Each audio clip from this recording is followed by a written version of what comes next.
दोस्त एपिसोड की शुरुआत में हमें स्पेसिफिक ओशियन में शिप को दिखाया जाता है। जब वो शिप मस्त जा रही होती है तभी उसके अंदर काम कर रहे व्यक्तियों और कैप्टन को बहुत ही गंदी स्मेल आने लगती है। वो लोग आसपास चेक करते हैं लेकिन दूर दूर तक कुछ भी ऐसा नहीं होता जिनसे उन्हें लगे कि ये बदबू इसमें से आ रही है। फिर हमें ओशन के अंदर का हिस्सा दिखाया जाता है जिसके अंदर बहुत ही मात्रा में कूड़ा होता है और वो बदबू उसी कूड़े से आ रही होती है। तभी उनके रडार पर कुछ चीज उनकी तरफ आते हुए तेजी से दिखाई देती है लेकिन वो बहुत ही मात्रा में कूड़ा होता है। जहाज अपना चलना जारी रखता है लेकिन अब उस कूड़े से जहाज का बैलेंस बिगड़ने लगता है। तभी वो कूड़ा अचानक से मॉन्स्टर में बदल जाता है और देखते ही देखते उस शिप को निगल जाता है। जिसके बाद सीन शिफ्ट होता है और हमें बेन को दिखाया जाता है जो अपने घर का कूड़ा साफ कर रहा होता है और केविन और ग्वेन उसे दूर बैठकर देख रहे होते हैं। यहाँ पर केविन बोलता है कि बेन तुमने हमें कहा था कि हम कुछ मजेदार करने वाले और तुम सफाई करवा रहे हो। बेन बोलता है बस ये काम खत्म हो जाए उसके बाद जरूर हम कुछ मजेदार करेंगे। जिस पर केविन और ग्वेन वहां से जाने लगता है और बोलता है कि तुम ही करो। अभी वो कुछ दूर निकले ही होते हैं तभी वहां पर मैन इन ब्लैक आकर उन्हें रोक लेते हैं और बोलते हैं कि आपकी टीम को बेन टेनिसन हमारे साथ चलना होगा। कर्नल रोजम ने उन्हें बुलाया है। फिर हमें एयरफोर्स दिखाया जाता है जहाँ पे कर्नल रोजम बोलते हैं क्या तुम स्पेसिफिक गार्बेज वोर्टेक्स के बारे में जानते हो। जिस पर केविन और बेन कहते हैं नहीं। ग्वेन कहती है मुझे पता है। ग्वेन बोलती है हर साल 200 अरब टन कूड़ा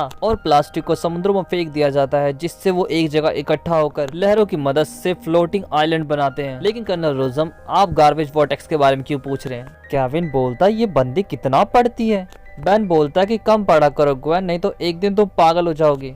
जिसके बाद कर्नल रोजम बताते हैं कि स्पेसिफिक ओशन में गार्बेज वोर्टेक्स का डेड जोन बन चुका है। कई सारे शिप उसके पास जाकर ऐसे गायब हो जाते हैं जैसे कि वो कभी थे ही नहीं। 18 महीने पहले मेरी बहन भी स्पेसिफिक ओशन में वेकेशन मनाने गई थी लेकिन उसका शिप भी डेड जोन में जाने की वजह से गायब हो गया। मैंने उसे ढूंढने के लिए 2 ऑफिसर भी भेजे लेकिन वो आज तक नहीं लौटे। और अब मेरे सीनियर चाहते हैं कि मैं ऑफिशियली इस छानबीन को रोक दूं पर आप चाहते हैं कि हम अनऑफिशियली इस छानबीन को जारी रखें। जिस पर बेन बोलता है मैंने बोला था कि हम कुछ मजेदार करेंगे। और बेन की टीम रस बकेट लेकर डेड जोन की लोकेशन पर पहुंच जाती है लेकिन वहां पर गार्बेज वोर्टेक्स होता ही नहीं है। बेन बोलता लगता है हमारा फ्लोटिंग आइलैंड लहरें अपने साथ बहा लेगा। जिस पर ग्वेन बोलती है ऐसा नहीं हो सकता क्योंकि लहरें ही उसे अपनी जगह पर टिकाए रखती हैं। केविन बोलता है कि मुझे एक शिप का सिग्नल मिल रहा है चलो उसे ट्रैक करके देखते हैं। केविन जब सिग्नल का पीछा करता है तो वो वोर्टेक्स तक पहुंच जाता है। बेन रस बकेट से उतर कर बोलते हैं यहाँ पर कितनी बदबू है। जिस पर ग्वेन बोलती है होगा ही इंसानों ने इतनी मेहनत से कचरे का एक आइलैंड जो बनाया है। ग्वेन बोलती है वो छोड़ो पहले ये सोचो कि हम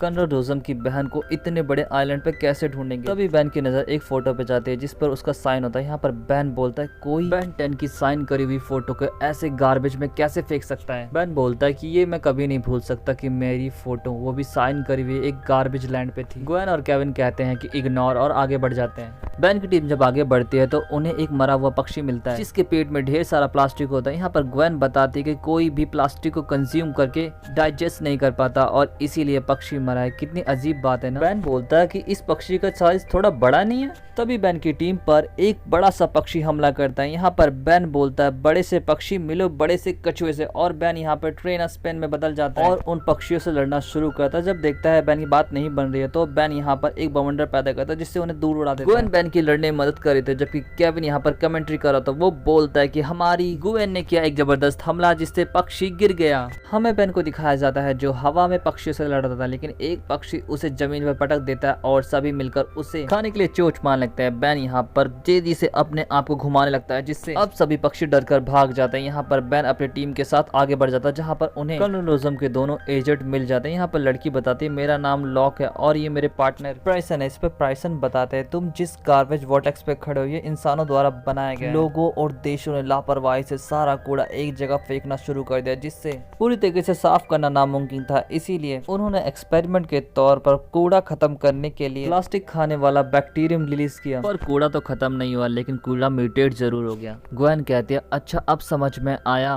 उन जायंट बर्ड्स का राज और ये आइलैंड कैसे अपनी जगह पर नहीं था। ग्वेन बोलती है अच्छा ठीक है आपको कर्नल रोजम की बहन मिली क्योंकि उन्हें फिक्र हो रही थी।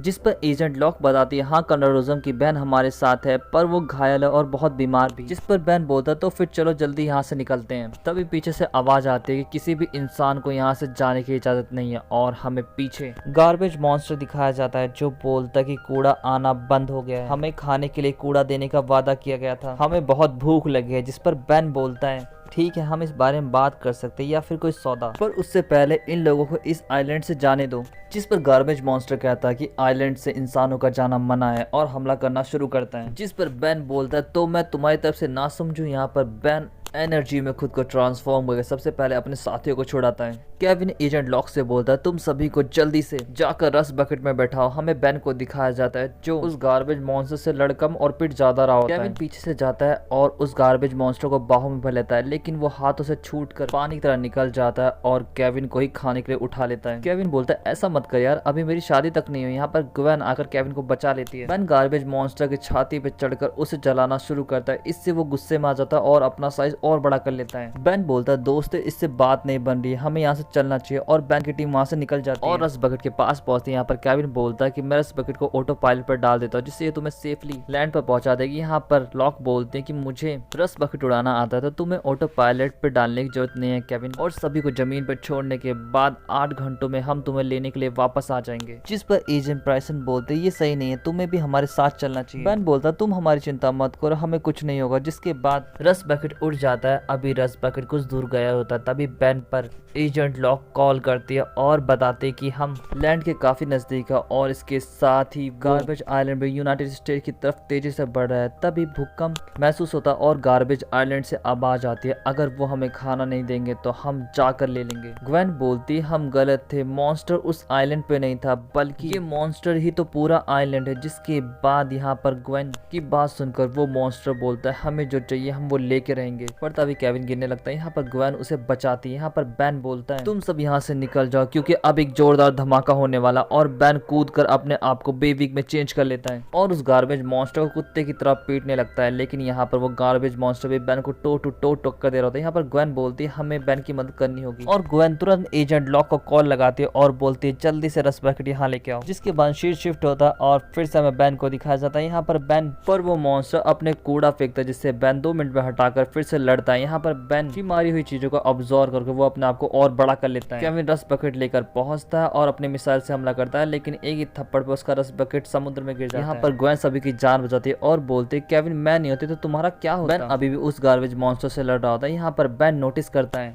कि लहरें गार्बेज मॉन्स्टर को काट रही होती है। यहाँ पर बेन तेजी से उस गार्बेज मॉन्स्टर के चारों तरफ घूम लगता है और एक टर्नेडो पैदा करता है जिससे वो गार्बेज मॉन्स्टर उड़ता हुआ जाकर सीधा सूरज में गिरता और खत्म हो जाता है। केविन फिर से अपनी कमेंट्री शुरू करता है और बोलता है कि महान केविन ने एक और मॉन्स्टर को हरा दिया। जिस पर बेन उसकी तरफ देखता है। जिस पर केविन बात को टालते हुए बोलता है मैं जाके रस बकेट को स्टार्ट करता हूँ और केविन धीरे से वहां से सरक जाता है। जिसके बाद बेन बोलता है कि मैंने उस गार्बेज मॉन्स्टर को सूरज में डाल दिया, इसका मतलब उसका खेल खत्म। जिस पर ग्वेन बोलती है लगता तो कुछ ऐसा ही है। जिसके बाद हमें एक रैंडम इंसान को दिखाया जाता है जो अपनी दूध की बोतल पीने के बाद समुद्र में फेंक देता है जो तैरती हुई एक गार्बेज आइलैंड पर चली जाती है और इसके साथ ही एपिसोड यहाँ पे खत्म हो जाता है। दोस्तों ये एपिसोड आपको कैसा लगा जरूर बताएं, चैनल को लाइक और सब्सक्राइब करना ना भूले। अब मिलते हैं आपसे नेक्स्ट वीडियो में। Thanks for watching, sayonara.